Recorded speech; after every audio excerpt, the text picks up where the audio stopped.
Opposition వాళ్ళు పాలకపక్షం తప్పు చేస్తే నిలదీయాల్సినటువంటి అపోజిషన్ వాళ్ళు వ్యక్తిగత పట్టింపులకు పోయి వ్యక్తిగత పంతాలకు పోయి శాసనసభలోంచి వెళ్ళిపోయినారు.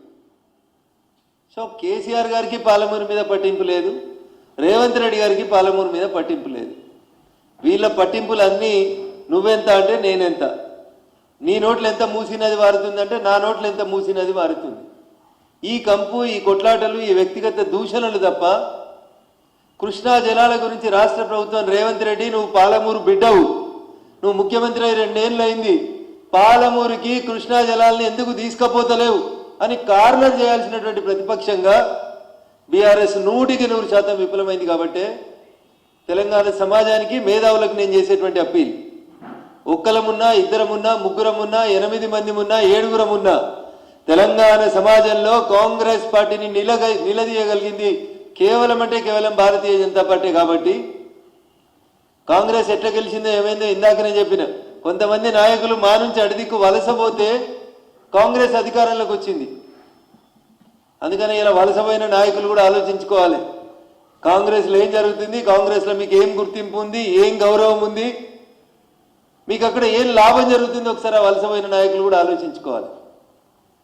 తెలంగాణ భవిష్యత్తు కోసం తెలంగాణ బంగారు తెలంగాణగా మారాలంటే 10 ఏళ్ల బీఆర్ఎస్ పాలన చూసిండ్రు, 2 ఏళ్ల కాంగ్రెస్ పాలన చూసిండ్రు.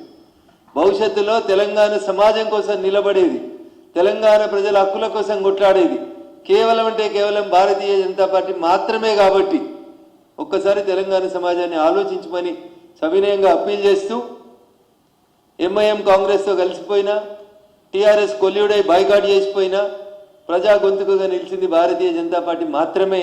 కాంగ్రెస్ని కార్నర్ చేసేది, నిలబెట్టేది భారతీయ జనతా పార్టీ మాత్రమే. కాబట్టి దయచేసి భవిష్యత్తులో ఎప్పుడు ఏ ఎన్నికలు జరిగినా, ఏ అవకాశం వచ్చినా భారతీయ జనతా పార్టీ నాయకత్వాన్ని ఆశీర్వదించమని తెలంగాణ సమాజానికి సవినయంగా అప్పీల్ చేస్తా ఉన్నా.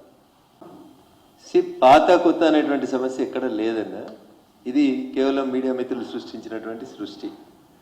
ఏ రోజైతే భారతీయ జనతా పార్టీ కార్యాలయానికి వచ్చి మా పార్టీ సిద్ధాంతాలు నచ్చినాయని మా కండువా కప్పుకుంటారో ఆ రోజు నుంచే వాళ్ళు భారతీయ జనతా పార్టీ నాయకులు. ఇక దానికి సీనియరు, జూనియరు, పాత, కొత్త ఇదంతా మీడియాలో వచ్చేటువంటి టెర్మినాలజీ అండ్ టెక్నాలజీ భాష తప్ప పాత కొత్త ఏముంటుందన్న. నేను భారతీయ జనతా పార్టీ నాయకుడు నేను చెప్పుకుంటాను. ఎన్ని సంవత్సరాలు నీ స్టాండింగ్ అని ఎవరైనా అడుగుతారా? ఇదేమైనా కోర్టులో కేసు వాదించడమా, సీనియారిటీ ఇచ్చేది ఉందా?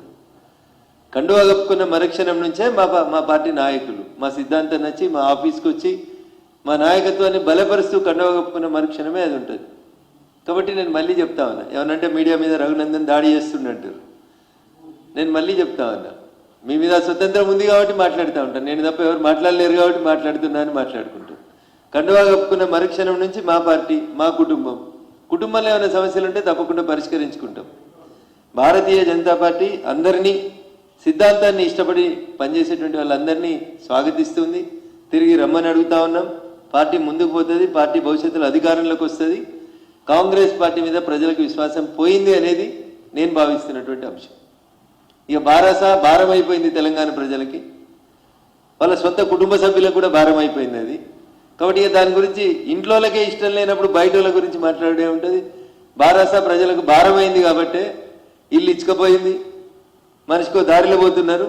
కాబట్టి ఇక మిగిలింది నిజంగా తెలంగాణ కోసం కొట్లాడేది, నిలబడేది, కలబడేది, అవసరం వచ్చినప్పుడు ప్రజల పక్షాన నిలబడేది భారతీయ జనతా పార్టీ నాయకత్వమే. కాబట్టి పెద్దల్ని మళ్ళీ ఆలోచించమంటున్నా. వాళ్ళంతా మా ఐడియాలజీకి వెళ్ళిపోయిన వాళ్ళే, ఎన్ఎం శ్రీనివాసరెడ్డి లాంటి వాళ్ళు. మా ద్వారానే బై ఎలక్షన్స్ లోపల మొదటిసారి ఎమ్మెల్యే గెలిచిరు ఎన్ఎం శ్రీనివాసరెడ్డి గారు. కాబట్టి అట్లాంటి వాళ్ళు చాలామంది ఆ రోజున్న పరిస్థితులలో ఏమైనా తొందరపడి నిర్ణయాలు తీసుకున్నా మళ్ళీ ఆలోచించుకోవాల్సినటువంటి సమయం అయితే ఆసన్నమైందని చెప్పి నేను భావిస్తాను. కోడలు దిద్దిన కాపురం, అత్త దిద్దిన సంసారం అని తెలుగు టీవీ ఛానళ్లలో రోజు వస్తుంటాయి సీరియల్. 365 రోజులు, 735 రోజులని. అట్లా సిట్టు ముఖ్యమంత్రి వచ్చినప్పటి నుంచి మొదలుపెట్టింది ఇన్వెస్టిగేషన్. 1వ సిట్ అయిపోయింది, 2వ సిట్ వచ్చింది. 2వ సిట్ తర్వాత 6 నెలల తర్వాత బహుశా నాకు తెలిసి 3వ సిట్ వస్తుంది అనుకుంటా.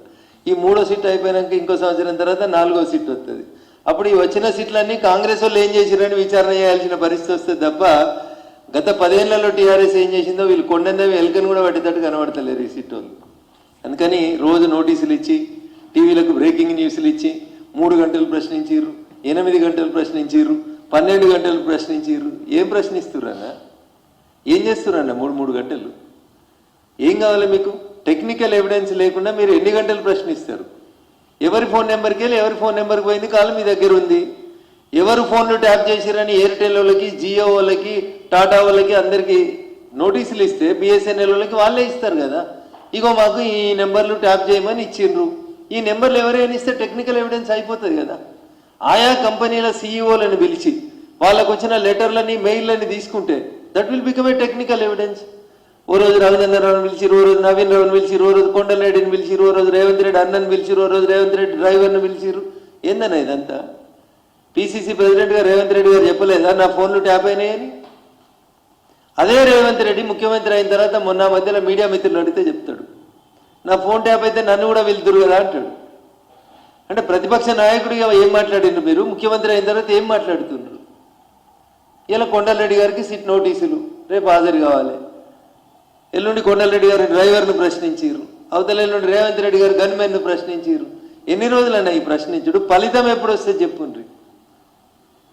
అమాయకులు అల్కగా దొరికిరని 4 పోలీసు వాళ్ళని తీసుకుపోయి జైలు వేస్తారు. 6 నెలల తర్వాత వాళ్ళు యువతలకు వచ్చారు. వాళ్ళు యువతలకు వచ్చి కూడా మళ్ళీ 6 నెలలు అయ్యాయి. కర్త కర్మ క్రియ ఏళ్ళన్నీ ఒక్కరి దిక్కే చూపెడుతున్నాయి. ఒక్కరిని పిలిచేందుకు మీకు భయం అవుతుంది సిట్కి. వీళ్ళు వాళ్ళు ఆఖరికి వాళ్ళ బిడ్డ కూడా చెప్పింది కదా, ఇంటి అల్లుని ఫోన్ ఇవ్వడాన్ని ఇంటి ఆర్డర్ పోయి ఇంతకంటే ఫాల్తు పంచాయతీ ఉంటుందని అడిగింది బిడ్డ. ఇంకా ఎంతకంటే ఎక్కువ సాక్ష్యం ఏం కావాలి? ఇంటి అల్లుని ఫోన్ వింటారా అని అడిగింది. నీ భార్య ఫోన్ వింటారా, నీ భార్య ఫోన్ కూడా వింటావా అని అడిగింది. మరి బహుశా వాళ్ళ వదిన ఫోన్ కూడా విన్నారని అన్నేమన్నా డౌట్ ఉందేమో ఆమెకి. సో ఇంత దరిద్రంగా వ్యవస్థలు నాశనం అయిపోయిన తర్వాత రోజు టీవీలలో బ్రేకింగ్ల కోసం సిట్ నుంచి పిలుపు. ఏం జరిగింది చెప్పుని? మళ్ళీ పిలిస్తే వస్తాం. లీడర్లు బయటకు వచ్చి ఏం చెప్తారు? సిట్ అడిగిన అన్ని ప్రశ్నలకి సమాధానాలు చెప్పినాం, మళ్ళీ పిలిస్తే వస్తాం, విచారణకి సహకరిస్తాం. ఈ 3 మాటలు కాక కొత్త మాటలు ఒక్కటి చెప్పురు అన్న. Everyday the same breaking news అంతే. ఎన్ని గంటలు? 3 గంటలు, 6 గంటలు, 9 గంటలు, 12 గంటలు. ఏమవుతుందన్న? ఏం జరుగుతలేదు. నాలాంటి వాళ్ళు కనిపిస్తుంది దీనిలో ఏం జరిగేటట్లేదు. ఇది ఇంత టైంపాస్ వ్యవహారం. కాంగ్రెస్ పార్టీకి ఏదైనా ఎలక్షన్లు వస్తున్నాయని అనిపిస్తే ప్రతిపక్షాల వాళ్ళని పిలుస్తురు సిటీ దగ్గరికి అని చెప్పి అబ్బా కాంగ్రెస్ ఏదో పనిచేస్తుంది అని చెప్పుకునేందుకు జరుగుతున్న ఇన్వెస్టిగేషన్ తప్ప అది ఎస్ఐటి సిట్టా లేకపోతే సిఐటి సిట్టా నాకైతే అర్థమైతలేదు. అది కాంగ్రెస్ ఇన్వెస్టిగేషన్ టీం ఏమైనా అవుతుందా ఏమవుతుందో అర్థమైతలేదు. ఎస్ఐటి సిట్ కాస్త సిఐటి సిట్ లాగా అయిపోయినట్టుంది, కాంగ్రెస్ ఇన్వెస్టిగేషన్ టీం అయిపోయినట్టుంది.